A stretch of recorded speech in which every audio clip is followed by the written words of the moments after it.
Well, hello, friends, and welcome to the Imago Nutrition Podcast, where we answer your questions and give you practical nutrition strategies to help you and your family flourish. If you are someone that wants to, in general, eat healthier, but maybe you're curious about exactly where to get started, what sort of foods to begin involving or incorporating more into your nutritional regimens, whether that's you personally or you as a family, this is the series for you. We've been in a short series that we're calling Getting Creative with Food.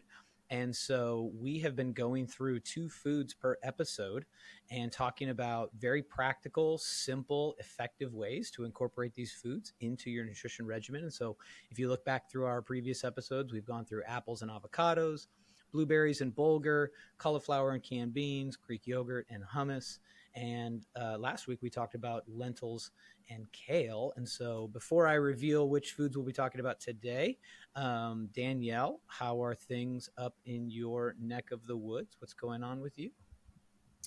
Everything is good. Summer's around the corner. I just wanted to say thank you to someone named Rachel for giving Ooh, some feedback. She, our last episode, like you said, was kale and lentils, and she told me she had kale and lentils for dinner that night. So she made look at a that. lentil soup.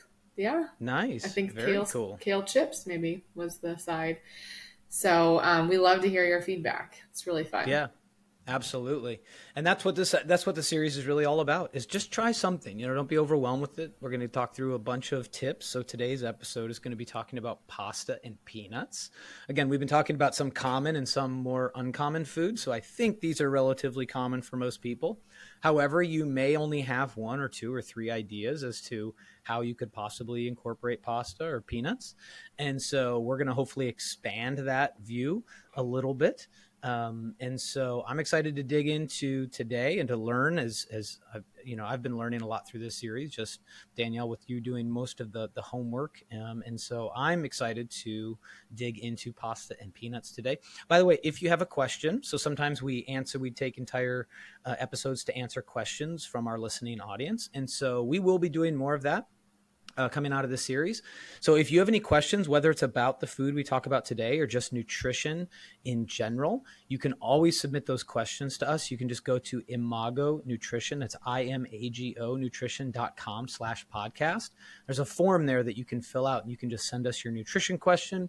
And we look forward to helping as many people as possible with this free content by answering some real questions from real people and helping you get, kind of real clarity on some of these nutrition information questions. Because that's one of the things when we started this podcast, we did a survey, and one of the biggest issues that came up, I think it was the number 1 answer in terms of a frustration with nutrition, was conflicting information.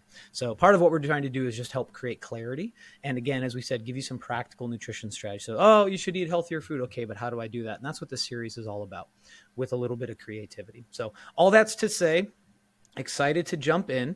I don't know if you can hear it, Danielle. My voice is a little weird, so I'm just going to say this ahead of time in case my voice cracks at some point during the episode. I was on a trip last week, and I don't know if I picked up something going to a different state. It is kind of allergy season, or if it was the plane or something like that. I just a few days ago, I woke up and had almost completely lost my voice. I don't feel sick or anything like that, but just as a precursor or a bit of a disclaimer, if you hear what sounds like a prepubescent teenage boy on the other end of this conversation, that's me, and my voice is just doing some weird things. So with that, as I said, I'm excited to dig into pasta and peanuts. So what do you have for us today, Danielle? Yeah, let's start with pasta. I think that can be a surprising food to think about as far as part of the Mediterranean style of eating. But grains is definitely a portion of, a healthy food group to incorporate. I think it is the American guidelines that recommends 50% or more of grains to be whole. And so pasta can be a grain that you can incorporate in as part of a whole grain, or again, you can have that as not a whole grain every time. So I want to say first, there's about 4 different, maybe more than that, pasta types, if you will.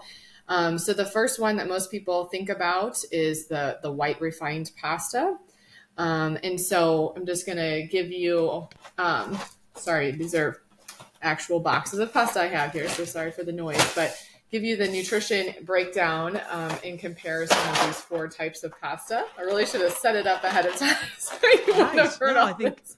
people are realizing we're real people with real things. We just happen to have microphones in I front of got us them right over now. here, but I didn't turn the label facing me. But okay, so the white refined, the total fat is 1 gram. Carbohydrates about 37 grams, fiber 2 grams, and protein 6 grams. So the first ingredient is wheat, but this is a white pasta, like it's a white lasagna noodle. Um, the other type of pasta is your whole wheat pasta. I don't have that with me here today, but it's going to be pretty similar to that white refined, just a little bit higher in fiber. So it's going to meet the 3 grams of fiber or more on the nutrition label, and that's considered a high fiber choice. The third type of pasta is what you've probably seen out there is a bean or lentil pasta. So the entire pasta is made out of beans or lentils. So the only ingredient is for this one, red lentil flour. Hmm. Um, so the nutrition breakdown here, total fat 1.5. That's really comparable to the 1 gram in the other one. Total carbohydrate, again, very similar, 34 grams. Fiber here is 6 grams, so Mm-hmm. significantly higher. And the protein, 13 grams. Again, an ounce more per serving. Actually, a little bit more than an ounce more per serving. So that's the bean or lentil pasta. And the fourth type, I kind of, and my coworker and I call it the boutique pasta. So it's a combination of your bean or lentil pasta with the wheat pasta. So if you don't really like the taste of whole wheat pasta, but you do want to work on increasing your whole grains, this is a good one for you. Also, if you have like a picky family, possibly that really doesn't like the bean or lentil pasta or the whole wheat pasta, this is a really great one for you because it tastes most like white pasta. And it has really similar nutrition to the bean or lentil pasta. So again, 1 gram of total fat, very little, about the same gram of carbohydrates, about 38 grams. And the fiber here is really comparison to the bean or lentil. So 5 grams and 6 grams was the lentil, and then 10 grams of protein per serving and 13 grams in that lentil. So it's closely related to that bean or lentil pasta. So you're going to feel really more satisfied having the boutique pasta that I just mentioned, Mm-hmm. and the red lentil or bean or red lentil pasta versus your white refined. So I think most people think of pasta as like a bad food. Mm-hmm. Mark and I really do not like to hear that. Nope. All foods can be incorporated healthfully into your diet, but I think what is really 2 questions to consider when you're thinking about pasta. What are you pairing with your pasta? Okay, so is it bread, another carbohydrate? Well, that's not really going to be super helpful Mm-hmm. because too much carbohydrate foods together can just make you really tired because it spikes your blood sugars. And it doesn't help you feel satisfied for a long period of time. So pairing your pasta with bread, which is a very traditional thing to do, is not necessarily going to give you that full feeling for long, and then also can make you tired when it's just because there's too much energy food at one time. Um, so thinking about instead of pairing your pasta with more carbs, can you add a protein in or on the side of your pasta and or a veggie, ideally both. So that was the first question to consider when you're having pasta. And the second question is just how much are you eating? Kind of Mm-hmm. creating the pasta as a side dish instead of, again, our culture sometimes makes it a main dish, like fills the whole plate with spaghetti, for example. So if you can have some balance with that energy-based food and those foods that help you feel satisfied, the protein and the fiber or non-starchy vegetables, that can really make a huge difference. So it's a really great, quick, fast way to make a meal.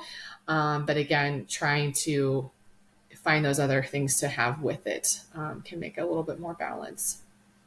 That's awesome. So, Yeah, and you touched on all the things that I was thinking of too, which is protein and fiber for satiation or feeling full, and portion size, of course, is key. What are you pairing it with? And you're right. I mean, when we think about pasta, we think of like that's the entire plate. I don't know why. It's just we all think about that. We grew up that way. Maybe someone out there had a different experience, but it tends to be the entire plate of spaghetti, that's dinner. As opposed, I mean, could you almost, it's almost weird to think about, like, what do you think, spaghetti is a side dish?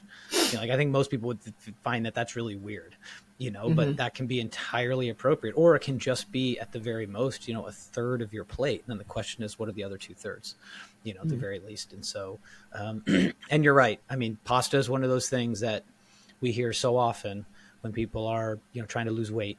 They're like, well, I cut out pasta, I cut out bread, right?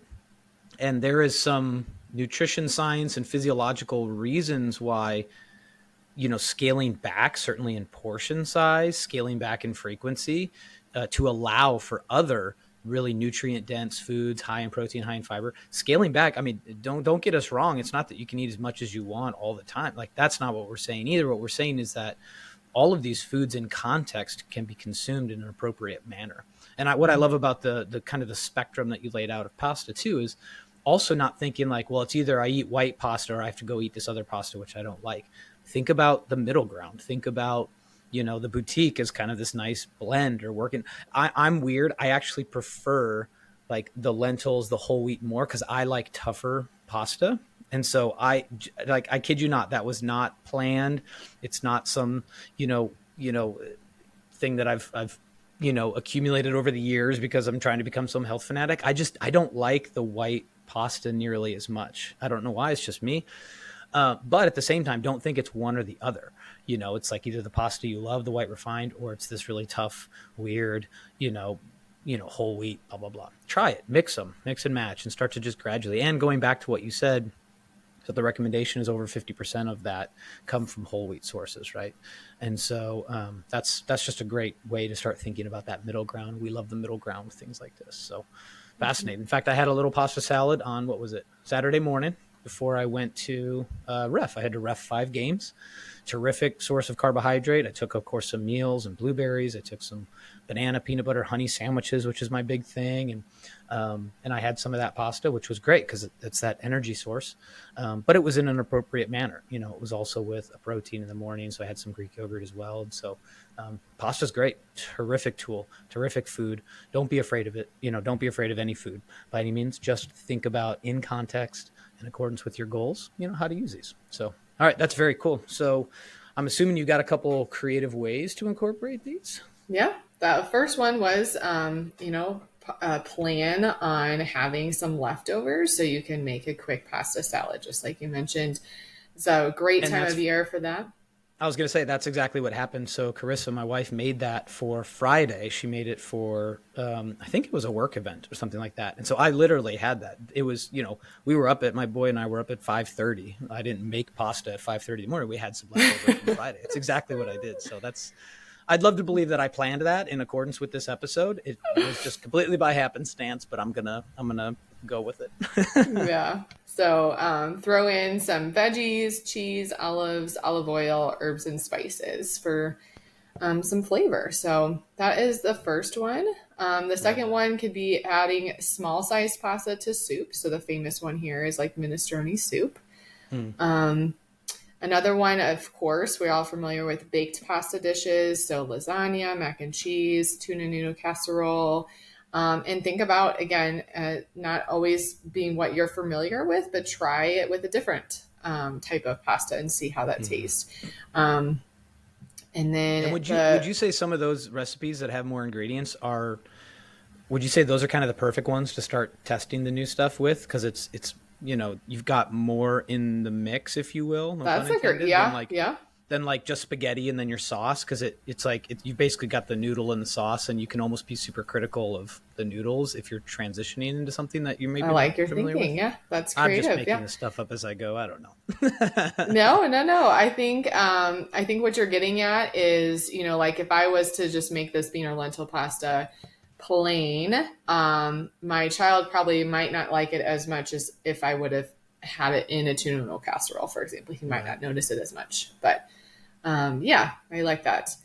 This is a very creative one. So mix your taco ingredients, your favorite taco ingredients: beans, tomatoes, chili peppers, cumin, cheese, and then put it in the jumbo pasta shells. Have you ever seen those before, Mark? Oh, I have had those before. My mom used to make them. I'm trying to think if I've had them recently. Probably not recently, but I definitely know what you're talking about. They're like, I mean, they're You're almost like, normally putting just ricotta cheese in there. At least that's what I had mostly. It's yep, just I putting remember that that. with more of like an Italian spin. But this is interesting. I think I might try this as far as the more Mexican spin. And then you're incorporating those beans in there, plant-based protein. So that's kind Hmm. of nice. Another one is to make stuffed pastas if you're really ambitious, or just read carefully the labels, the ones that you're, as far as tortellini or ravioli. What I watch is sodium and fiber. Hmm. So I found a ravioli that my kids just love. It actually is a good source of fiber. It has 3 grams of fiber in there.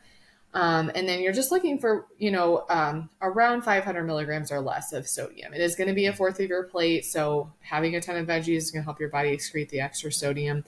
But that is something to do, that have on hand for a quick meal instead of dining out. Nice. So another one is pairing beans and pasta together. So this is kind of weird, I think, for most people. So I kind of looked up some quick recipe ideas.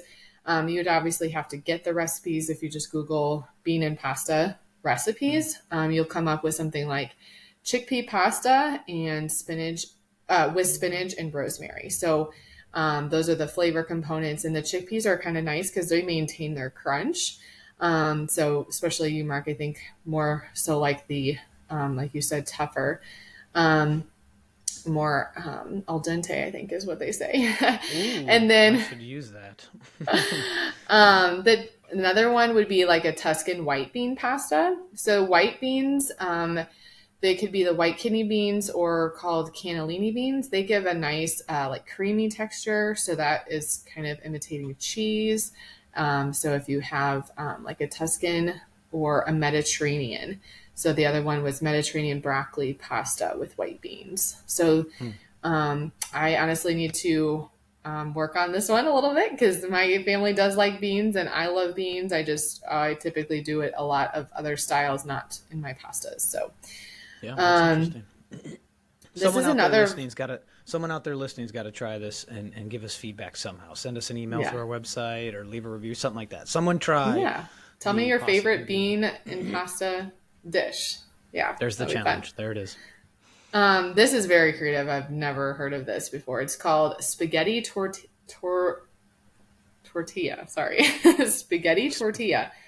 So this is what you do. You have leftover spaghetti, you don't know what to do with it. So this is what you do. Saute some onion and garlic in a pan, like a skillet, and then you put Mm-hmm. your leftover spaghetti in there. Then you crack 3 to 5 eggs and let those eggs cook. Okay, so it's gonna like basically hold your garlic, onion, and spaghetti together, Hmm. kind of like an egg thing, like an omelet or something. And then you Yeah, flip it over and cook the other side. I would, maybe add some cheese, but this fascinating. sounds very interesting. Something to Wow. try if you have some leftover spaghetti on hand.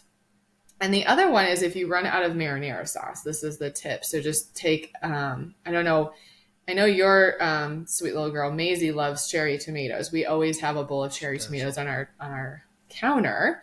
So if I Mm-hmm. ran out of marinara sauce, this would be helpful. So take, cut the cherry tomatoes, a few cups, sprinkle with salt, add a tablespoon of olive oil, and just let it sit until dinner time. So about 4 hours would be ideal. And then you just stir that into your hot noodles. So it's going to taste like a really fresh marinara based Mm. pasta. Oh, I wonder if Maisie would like that. I bet she would, because she also loves noodles, but she tends to only like noodles with just like a little bit of butter. She's kind of weird, so she likes them not together. So I wonder if that would Yeah. be. Or we put them on the Well, same plate, maybe start to move her in that direction. awesome. And so that concludes the pasta. Any Very other cool. questions or things? Okay. No, that's awesome. Yeah, I'm a fan of pasta. I don't eat it a ton. We don't eat it a ton. I shouldn't say that. My kids eat it more often than I do. But big fan of it, have always been. So those are definitely some interesting tips. And we should say too, if you're looking for more information like this, we always every episode we want to give a shout out to Old Ways, which is a website. It's a nutrition nonprofit that helps people live healthier, happier lives, which we're all for. And so if you just Google on your way to Googling, bean and pasta recipes, if you just want to also Google 12 Great Ways collection, that should bring up your number one search. If you want to do it even a little bit more, you could do 12 Great Ways collection Old Ways, just OLDWAYS. And you'll come across the website that has a ton of resources, a ton of like one sheets almost. If you just create like a free account, you'll have access to these documents. You can download those. And again, you can just kind of continue down this journey of getting creative with food. So we hope this is kind of sparking some creativity in you, sparking some, desire to try some things and some fun and have some fun with it. And if you're looking for even more foods, even more resources, even more ideas, definitely want to give a nod, head over to Old Ways. Again, just Google 12 Great Ways collection, create a free account, and have fun exploring. So, all right, with this next one, now we're getting somewhere I think kind of near and dear to your heart, because you're a peanut butter fan. I know you also do almond butters and some other nut butters in general. So curious about peanuts, which I consume a lot of peanut butter as well. And so peanuts are near and dear in that format, at least. If I have, raw nuts, it tends to actually be cashews. That's one of my favorite, or almonds, some of that. So I don't have just plain peanuts very often, but I certainly love peanut butter. So I'm curious about some fun ways to incorporate peanuts, because maybe I need to get away from just having cashews all the time and play around with some peanuts too. Yeah. Well, this is really peanuts and peanut butter. So we're going to kind of just lump them together. Perfect. Yeah. So let's do this. The peanuts are actually a legume. They're not a tree nut. So they're more related to beans and lentils. They are a plant-based protein, and they are a great heart healthy fat. Okay. So they have 9 plus vitamins and minerals, just a few of them. They're rich in biotin, which is good for hair and nails, and is an important nutrient during pregnancy. Mm-hmm. They're also a great source of niacin, which is a B vitamin that helps reduce the risk of heart disease. And then vitamin E, I'll highlight as well, is a powerful antioxidant. So peanuts are packed with nutrition for sure. The nutrition breakdown: 1 ounce is the serving size, so 161 calories, 14 grams of fat, and only 1.9 of those 14 grams is saturated fat. Saturated fat from the plant does not act the same in your body as saturated fat from the animal. So still, this is, mostly the polyunsaturated and monounsaturated was really good for your heart. Mm-hmm. 4.5 grams of carbs and 2.4 grams of fiber. Almost 2.3. Almost there on the fiber. Almost there. And then 7.3 grams of protein. So really great, food to incorporate. I have no problem incorporating this daily. But you do need to be careful, because peanuts and peanut butter are high in fat. Yep. Therefore, they're high in calories. Therefore, portion sizes do need to be small. So it can help you feel full real fast.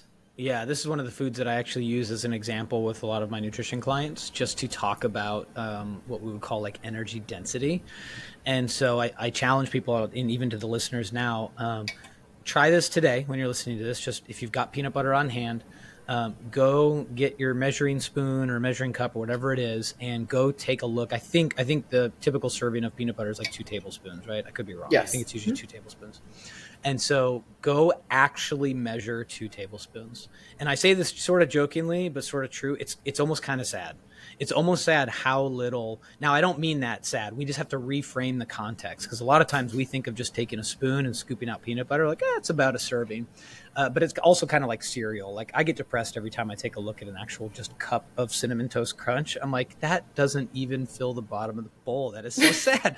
And a bowl of cereal to me historically is like, that thing needs to be as round on the top as it is the bowl on the bottom. So peanut butter is another one of those great things to take a look at. Go actually measure out 2 tablespoons and just look at that, and then look at the caloric load. Now, that's a good caloric load, right? But remember that fats have more than 2 times the caloric load of a carb or a protein.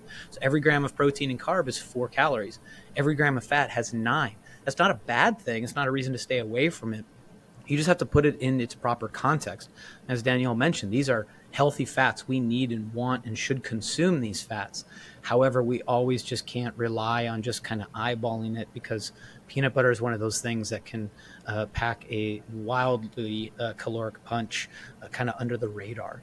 And so have fun actually looking at some of the serving sizes of that, and then just again calibrate that in your mind. Don't let that freak you out, because we're proponents of peanut butter, huge proponents of peanut butter. I eat it every day, basically. We just have to remember that it comes with, high calorie, which can be great. Again, I use this when I go out reffing. I mean, I ref, 5 matches with my boy, and we're running up and down the field. I'm clocking like 30,000 steps. Like, it's good to have those calories in your system. But if daily you're, eating a lot of peanut butter and stuff like that, you could be, contributing to excess calories. So anyways, diatribe over. Let's get back to the happy news about peanuts and peanut butter. All right, perfect. So the first one is to make your own trail mix. One example might be peanuts with popcorn and raisins. I did think about this a little bit. I have not combined these raisins and popcorn on my own, but I know that they would make them soggy, like it make your popcorn less crunchy. So make it the day that you're going to use it. Don't I was going to say, make that's multiple. Gotta be a day of. Yeah, day of. That's got to be a day of. That's not a Costco bulk run sort of thing. Right. Can't make a lot of that ahead of time, but that is a great combination. Popcorn is a whole grain. Raisins give you just a little bit of sweetness. So that would be a good pair with the savoriness of the peanut and the popcorn. So a trail mix, of course, and it could be any variety. Another one is to add chopped peanuts to a pasta, grain dish, or roasted veggies. So I love Thai food, actually, and so they do serve the chopped peanuts on top of those dishes, and it's a really great, tasty, crunchy garnish. So be a little fancy. Another one is a twist on hummus. So blend your peanuts, lemon juice, garlic, and chickpeas together. So that would be fun. I have not tried that before. So thank you to Old Ways for all these creative ideas. Another one, this is great. Combine your finely chopped peanuts with the breadcrumbs when you're breading your chicken or fish. So that would be really tasty. Get that nutty flavor in there. Another one is a quick pesto for your pasta that we just talked about. So combine peanuts, fresh basil, garlic, Parmesan, and lemon juice. And that would be a really quick pesto. And fresh basil is, a lot of people grow some herbs at this time, or you can buy some fresh basil, and it's, I have made pesto. It's pretty fast.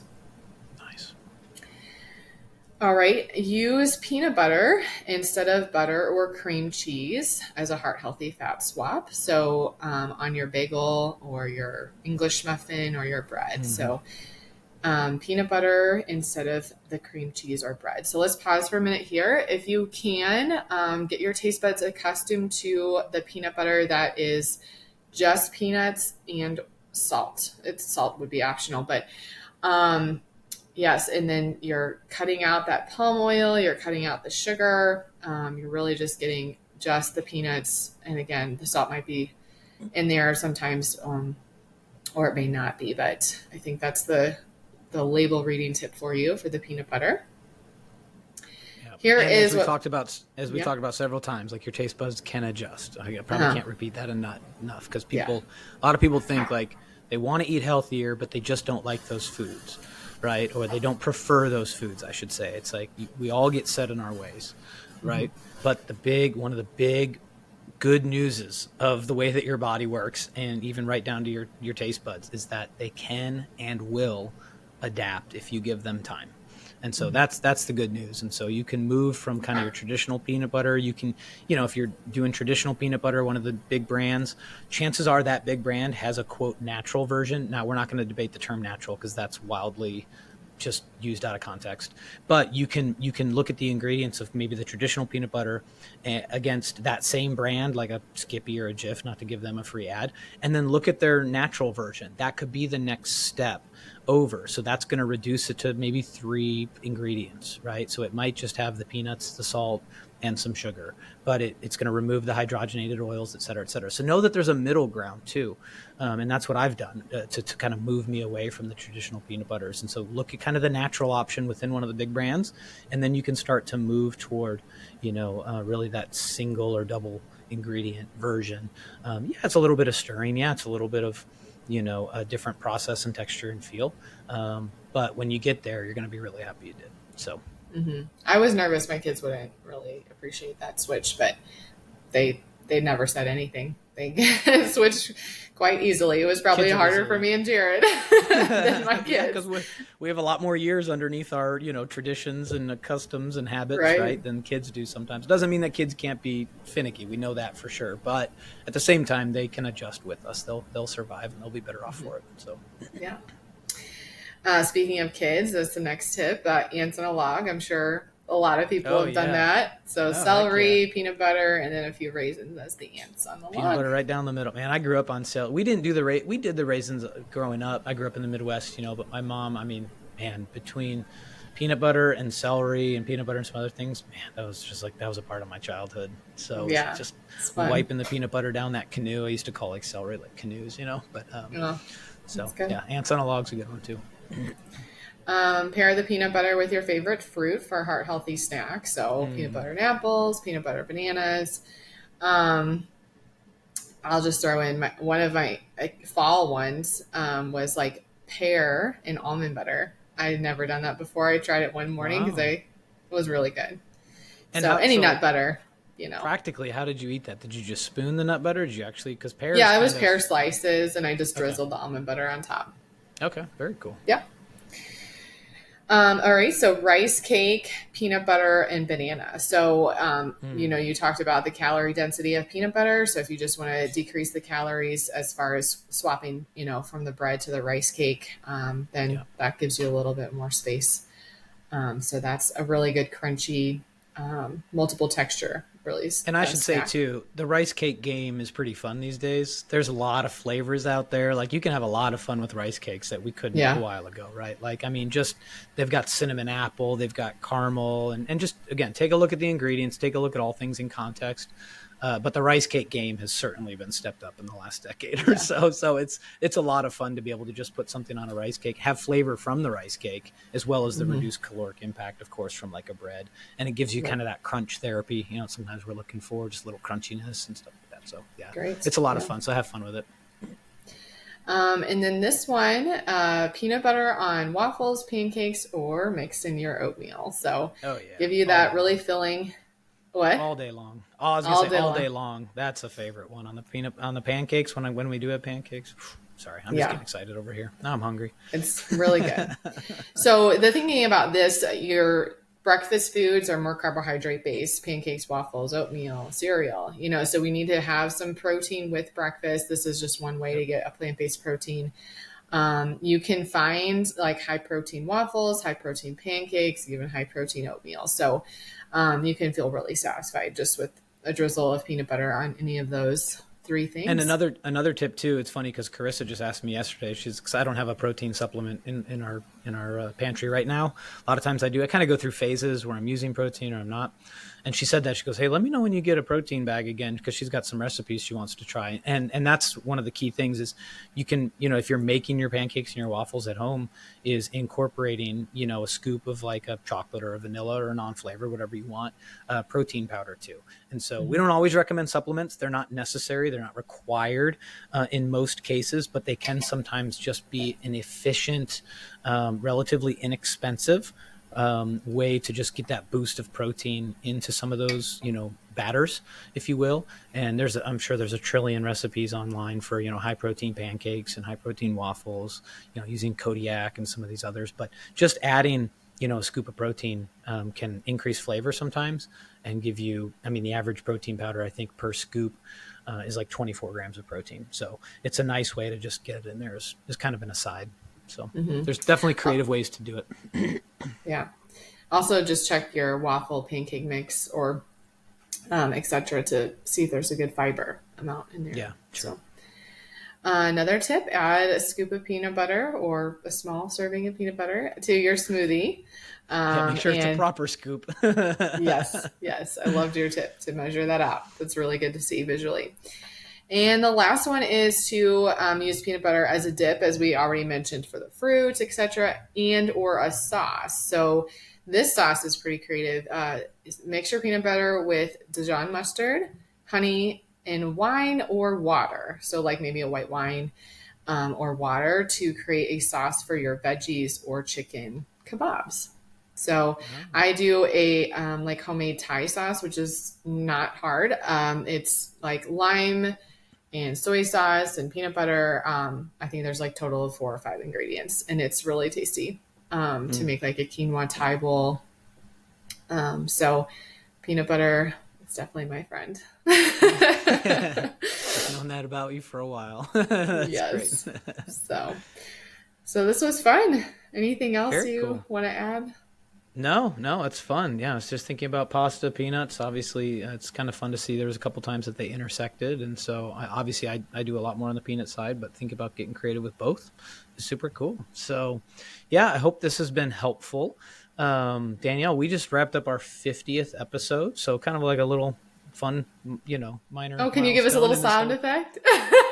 effect? Maybe if I knew anything about post production, I could do that. But yeah, so it's been a lot of fun. Looking forward to the next 50, and so hope you guys are enjoying just the insights, the strategies. Again, we put this on free of charge, of course, because we just want to help as many people as possible. And so be sure to let us know how we can continue to help you guys. And so, yeah, if this has been helpful, we would love for you to subscribe to the podcast on whatever platform you're using to listen to it. Or if you're on YouTube, hit that subscribe button so that you get notified of upcoming episodes or videos. Drop us a review. We always love to hear how we're doing. That also, by the way, just helps other people discover the podcast. And so we, again, just going back to wanting to help as many people as possible. And if this episode was helpful, or you've got that friend that likes getting creative with some of these foods, or is looking to incorporate some healthier foods, would love for you to share this episode with them or any of the other episodes that we've put out. And so if you're on social media, you can follow us. We are at Imago Nutrition. That is IMAGO Nutrition. And as always, we'd like to thank Happy Pill for our theme song, Thinkin Bout Food. We'll see you next time.